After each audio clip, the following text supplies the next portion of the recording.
Welcome to this episode of Unstoppable Journeys. My name is Ryan Gubick, founder and personal CFO of MRG Wealth, and I'd like to introduce you to a special guest we have today, Kindra Howard, partner at Tricon Solutions. Hello, thank you so much for having me. Thank you so much for coming. Kindra and I were talking a little bit ago about the challenges that people are having in their career and progression and all of that, and I believe you're a specialist in consulting and kind of resource allocation with employees. So thank you so much for coming on the show today to share a bit more about the problem and solutions that you and your team help people solve. Awesome. Thank you for having me. Let's dive right into kind of the big problem we were talking about with people wanting to progress in their careers and kind of hit that next milestone, whether it be for fulfillment, income raises, just maybe even take them to a different area of their passions. What are some of the big problems you see holding people back from all that? I would say the number one thing is just not having a plan. So as a project manager by trade, I find I have a lot of transferable skills in that area. So I help a lot of people, whether they're employees or consultants, kind of rising in their career, help determine where they want to go. Like, are you wanting to specialize in a certain area? Are you wanting to climb the corporate ladder? Do you want to make more money? Do you want to get the promotion? What is it that you're looking to achieve?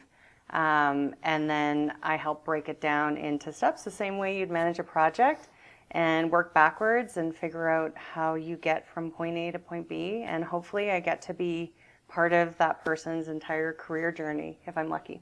And do you see that often with consultants and people you're working with? They're coming in at maybe more junior position or somewhere they don't want to go, and over the course of the years, you see that transform with that vision and plan in place? Yeah, it's so fun. It's my favorite part of project management was grooming people and giving them these cool opportunities to do stuff they never had done before. And I've really translated that into my role as a partner at Tricon.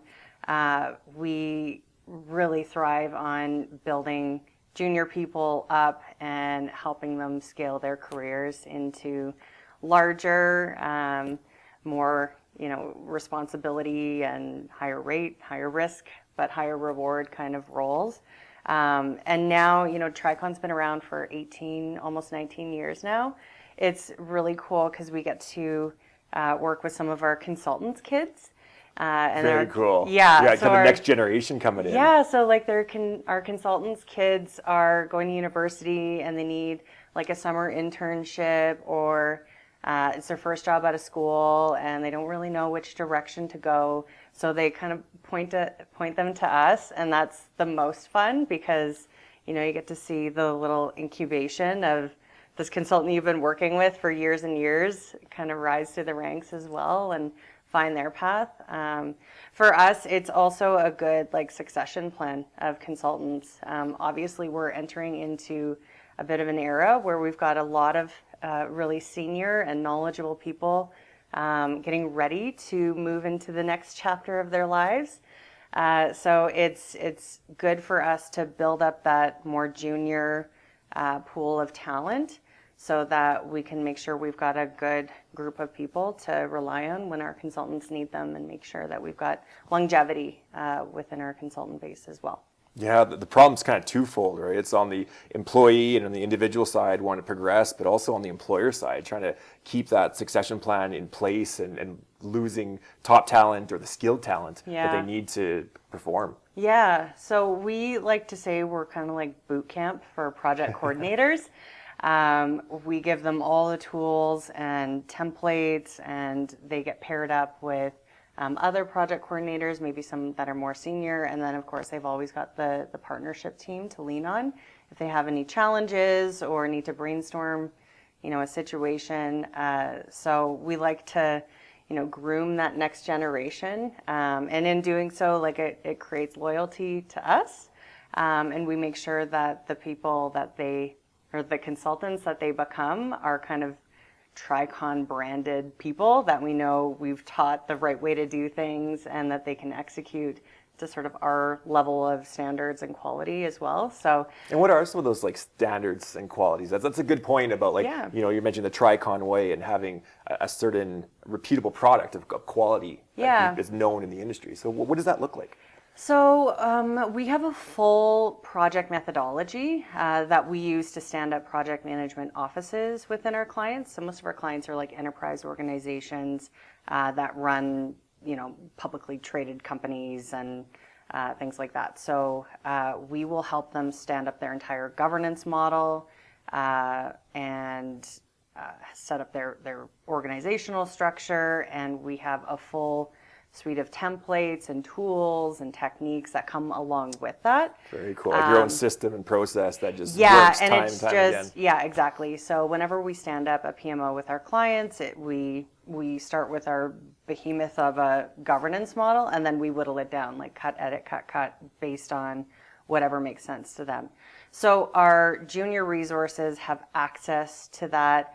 And we try and give them the opportunity to work on those projects as much as possible so they can see, like, here's how you stand up a pristine, perfect thing. And obviously, you put it in, and then the real fun starts, and you're like, oh, that actually sounded good on paper, but it actually gotta sucks test it when you and do change it. it. So we got to adapt it. So they get to kind of learn through osmosis, like being part of that whole process. So they see the right way of doing things in the process of being part of those kind of projects when they're with us doing that. On the other end, when they're just kind of like thrown into consulting because a client needs a junior resource and they seem to fit the bill, we do a lot of support behind the scenes with them to make sure that they're following the right protocol. We also set them up with PMI, which is the organization that I'm the president of, which And what does that stand for? What does PMI stand Project for? Management Institute. Thank you. So the project management professional is the designation that you get within our industry, and that really just says I have the credentials and the experience, and I can pass a really hard test. Top tier project managers. Yeah, exactly, to do the job. So we also put junior people on that path as well. Like, here's what you need, the amount of hours that you need to get the credentials, and help them go on their journey to start getting educated on the practices and the standards and all that kind of stuff. So a lot of that stuff isn't taught, obviously, in school. So people are happy to see that there's like a framework out there whenever they start their careers. So we just point them in the right direction. That's awesome. Mm-hmm. And so what made you want to get into this? Why did you want to be a partner at Tricon? Why did you want to get into staffing, consulting? What's the background to that? Yeah, just like everyone's career, it's been a journey. I started out An unstoppable journey? An unstoppable journey. Love it. I started off in the staffing industry right out of school, and that's what led me to project management, because I was just obsessed with interviewing project managers. I would often get my hand slapped for not meeting anyone else, but I was just like, these people are fascinating. They do all sorts of cool projects, like they have these cool stories. It feels really rewarding. And then after a year of doing that, I was like, I think I just need to do that thing, not interview those people. So I went off and I did that thing and got my foot in the door. Someone gave me a really great opportunity, and so I took it and then just progressed my career. And along the way, I was like, okay, well, where do I want to be in like 20 years? And at the time, I remember I was like 26 or 27, and I was like, if I can run $1 million project by the time I'm 50, I'll be like killing it in my career. And so I like worked my way up. I was running a $100,000 project, then a $500,000. And then I ran my first $1 million project by the time I was like 27, and I was like, oh, well, now what? Yeah. So then I had to set another What's goal. the next milestone? So the next milestone was like program manager, which is managing projects under like larger umbrella. And then I did that. And then I was like, okay, portfolio would be the next thing. And then I was like, I think I need to, I went on mat leave. I had my first kid, and I was like, I think I need to own a company that does something like this. I had the entrepreneurial itch. I wanted to do something, and then the Tricon opportunity just presented itself, and I was like, this is fate. It was meant to be. It's all the things I love. It's project delivery. It's talking to project managers. I have the experience from working in the staffing industry of like recruiting and interviewing and all that kind of stuff. So it was really just like serendipitous that it all came together when it did. And that's been 4 years now. And right now I'm like, I just need to like be. I just need to like perfect this. And I don't know if you ever perfect being an entrepreneur. Like Business and life is always changing, right? yeah. So I'm good for now in terms of like goals. I just want to like rock this out. But Good for you. Congrats. Yeah. And then with you. all your spare time, now you're the president of this PMI organization. Yeah. Is this PMI's national, right? Or is it international? International. Yeah. So I'm the president of the Southern Alberta chapter. I've been at it for 18 days now. And Congrats. I haven't set the place on fire yet. So that's good. So you just had no more big milestones, but now all of a sudden you're the president of a major. True. Yeah, that kind of just like happened. But Good for you. I've always volunteered with PMI, but mostly at the global level, funnily enough. And yeah, the opportunity just presented itself again, and I was like, I should really be doing more at the chapter level, more locally, more with our like home-based community. And figured why the heck not? I'd throw my hat in the ring, and yeah, so we'll see what the next couple of years have in front of me. But I'm super excited, and I have such a great team to work with. I'm super grateful. It's People make all the difference. Yeah, it's volunteer for sure, but it's a lot of fun. So I figure if you get to like Do what you love. do what you love, have fun, then who cares if you're getting paid or not. So we'll run with it and see how it goes. Very exciting. Yeah.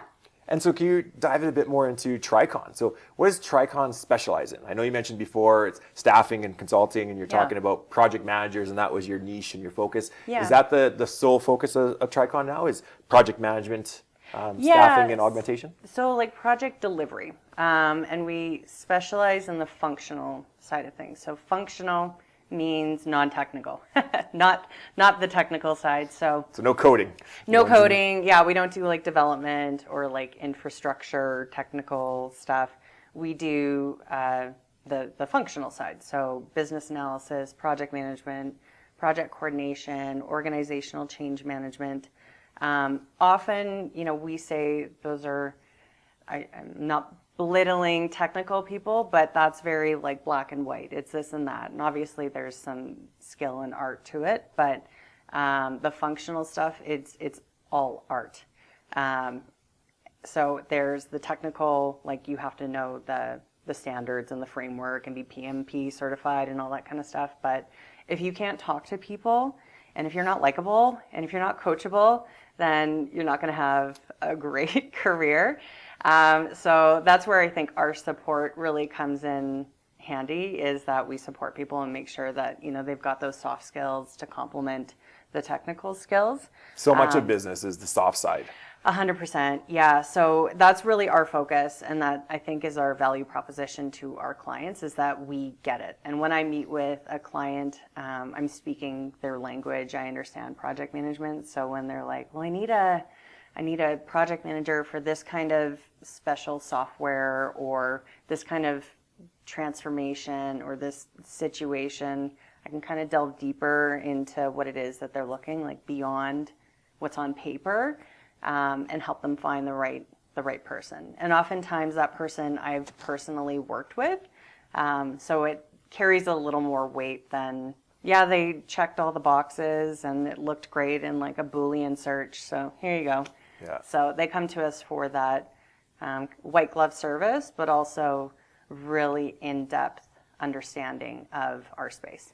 I think that's a really important piece of that network, right? Like knowing the quality and knowing the different clients and people they've worked with, so valuable. And sometimes it's so difficult for people that want to progress to build the network. Like you're talking about soft skills. Maybe can you share a bit about your solution on the problem for people that want to expand on their career and take that next step? You talked a little bit about, the problem about having a plan, and, can you talk about, planning, vision, soft skills, and everything we kind of talking off camera before? It'd be great. Yeah. So that I think is really just a matter of practice and putting yourself out there. If you're having a tough time presenting to an audience or sitting in a boardroom and having that confidence to sort of command the room.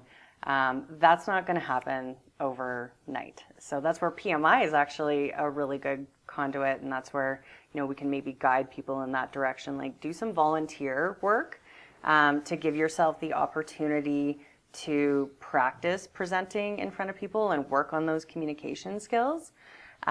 We can also introduce people to groups like Toastmasters to help work on those communication skills as well.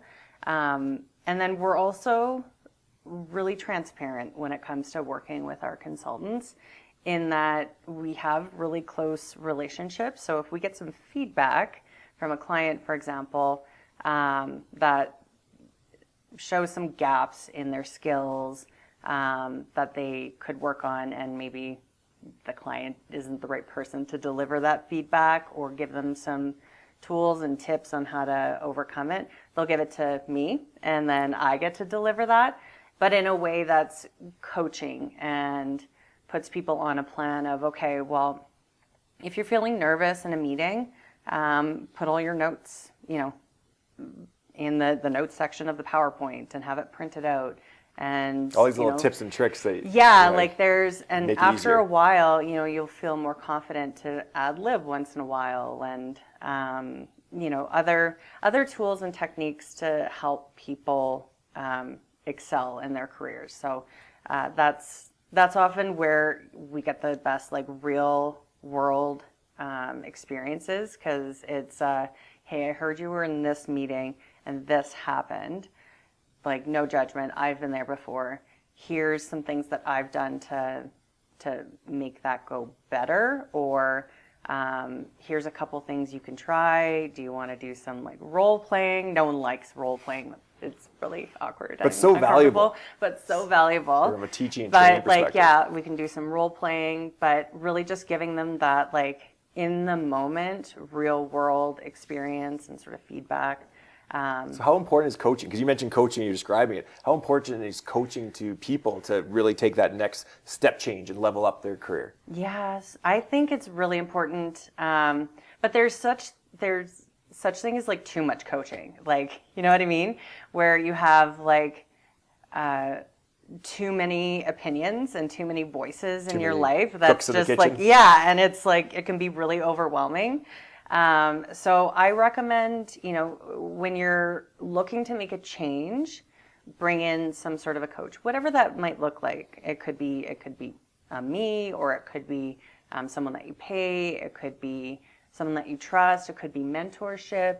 But I always just taper that a bit with, like, use your own brain and make sure that you're bringing it back to, what are my values? What are my goals? Does this align with where I want to go? And how can I make something, like, create a career path or create that next, or achieve that next goal, but still align with who I want to be as a human? So kind of bringing it back to the what's important to me kind of question as well. Yeah, going back to what you said when we first started about having a plan.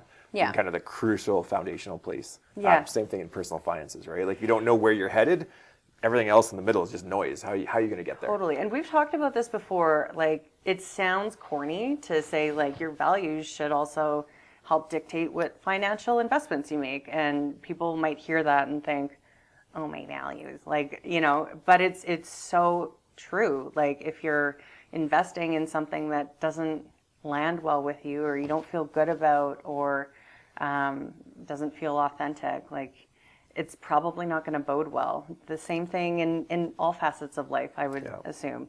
Like, very much in the career path, like, what gives you joy, what gets you out of bed in the morning. It's like, a paycheck is only going to get you so far in the, like, grand scheme of happiness. So what are the other things that are going to really, like, inspire and motivate you? Absolutely. Where's your passions? And we talk a lot about values as a component, but the other component is on the vision. So, like, the values are what's important to you, like you just said, all those aspects. But then what does success look like? Like, where are you headed in life? What you Yeah. mentioned, like the things that were really important to you was like you loved interviewing the project managers, and that shaped your career and where you're headed because you had that clear line of sight and being like, okay, this is what's important. This is what I want to do. And now, president of PMI, you were involved in networking, and it's no chance or accident that you are where you are today because you're intentional. Yeah, and I think it all goes back to the plan. Like, I didn't really, 10 years ago, I would have never thought any of this would have happened. Plans ebb and change. They do, but I mean, you also can't get anywhere without one. You can't get anywhere without a vision. And what I've come to learn and like grow in terms of confidence within myself is that I can really achieve anything if I have a plan. Like, it might take So a while, but if I want something, I just work my way backwards. I come up with a little project plan, and then I get to work and I do it, and then I get there. So it's also, it's no surprise, and it's a testament of like a lot of hard work and resilience. And I see that in people that I work with, where it's like you have all the makings of a really great X. All you need is a plan, like to get where you The next level can go, and just like pulling that out of people is awesome. Yeah. I echo that completely. Yeah.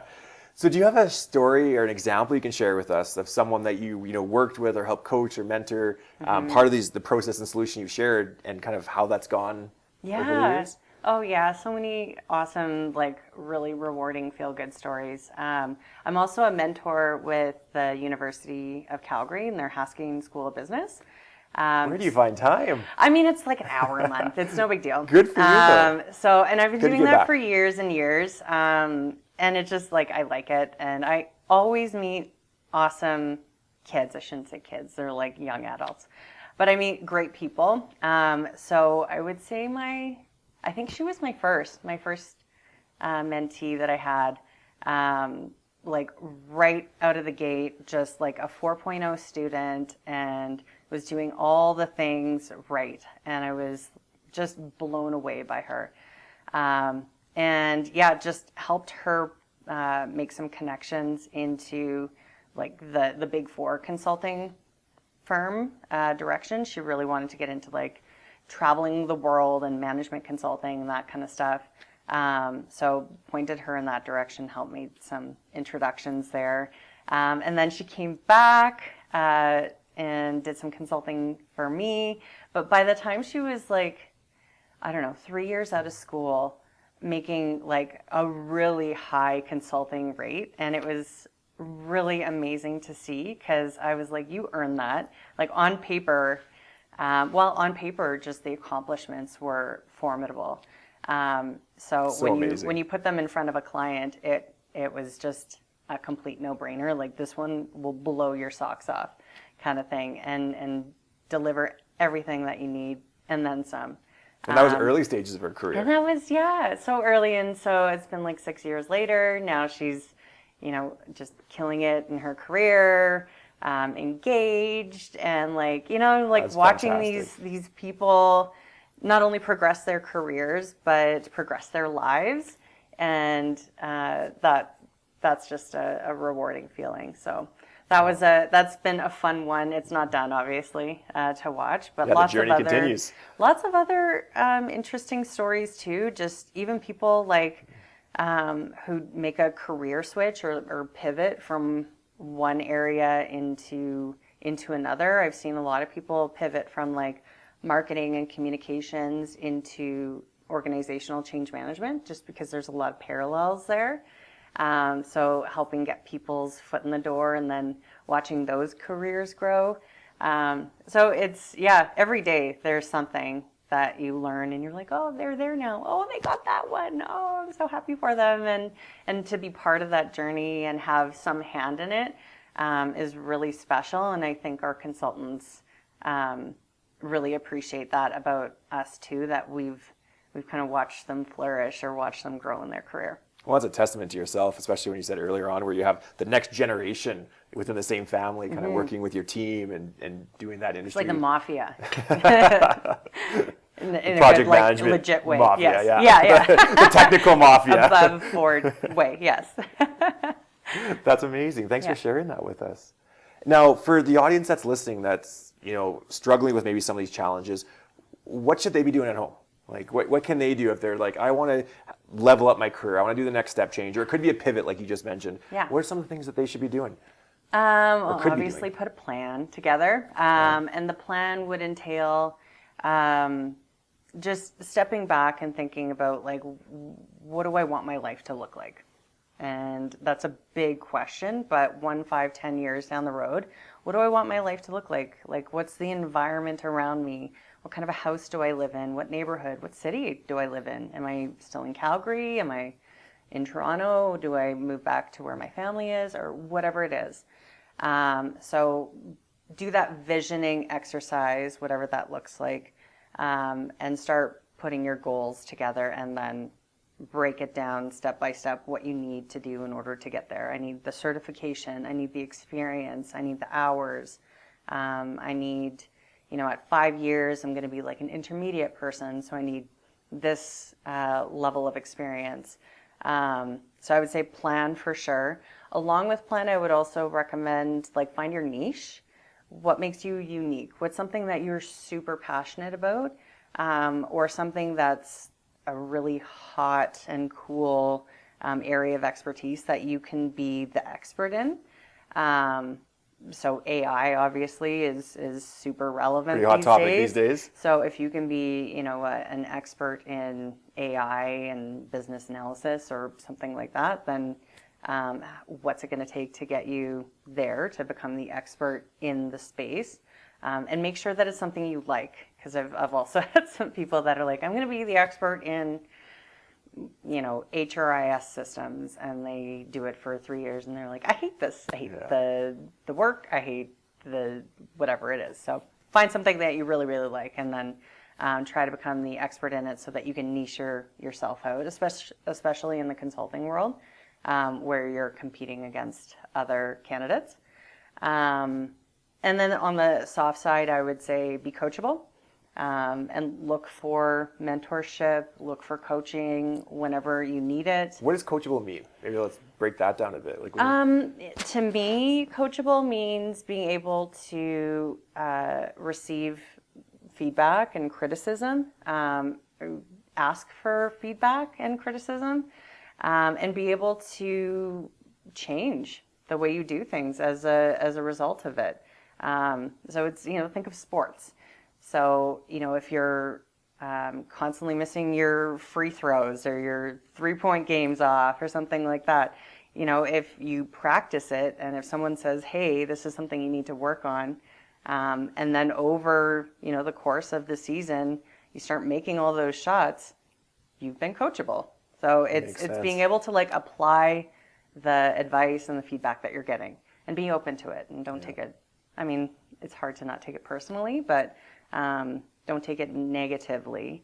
One of my earlier mentors said, feedback's a gift. Yeah. And that constructive criticism or kind of the negative side of things that, like you just mentioned, a lot of people don't want to hear. Yeah. Like, that's the piece that's so valuable. Using the sports analogy, right? Like, yeah. If I want to hit every 3-point or whatever thing I'm doing, can't just have someone be like, good job. Yeah. The team lost this time. Really good job. Keep it up. No, you kind of want people to say, well, I want to win the season. Like, what do we need to do? Yeah, exactly. And then my last point would be, and this is something that I think all the old school, like, leadership books would say, is treat everyone with respect. So treat the executive assistant the same way you would treat the CEO. Everyone you come into contact with is a potential client or colleague. You never know where people's careers are going to go. Do everything you can to avoid burning a bridge, unless it makes sense and, like, they don't align with your values. But make sure that everyone gets the same kind of treatment, and you will be amazed at how far that goes. in life and especially in your career. People like working with good people, Yeah. right? As a fundamental, like just be a good person. It seems simple, but things get away from people sometimes. You get away from yourself, and sometimes you achieve a lot of success, and you attribute that to being really, a staunch believer in, it's my way or the highway, or that authoritative kind of mindset, and that's not what creates winning teams. Yeah, well said. Yeah. Thank you so much for sharing kind of these solutions and kind of your wisdom with us. Any other things going on in the Tricon world these days Yes. you want to share with the audience? Yeah, I mean, there's always lots going on at Tricon, lots going on at PMI. Tricon, we have a webinar series, so you can check that out on our website. That happens every month. We refresh it. We bring in new speakers. PMI, I always encourage everyone to become a member of PMI Southern Alberta chapter. We have tons of learning events, networking events, annual big conferences. So check out both of those sites and or connect with me on LinkedIn, because I'm guaranteed sharing all of them for the world to see anyway. That's always going on. That's awesome. Thanks for sharing. I'll put the website on this video as well, so people can go right to your website and get involved and interact. So from those webinars perspective, can anyone watch the webinars or join? Yeah, so our webinar series is like targeted towards a more generic audience. So it's not every month, but the webinars are all available to our current consultant base. So you can sign up for webinars. We just want to make sure that we maintain the exclusivity of our Tricon consultant knowledge base and what we're giving to them, and also putting relevant content out there into the ether. If it's very consultant focused, then our clients aren't really going to care, or the average person isn't going to care. So we try and make it, a consumable product. Fit the purpose. Yeah.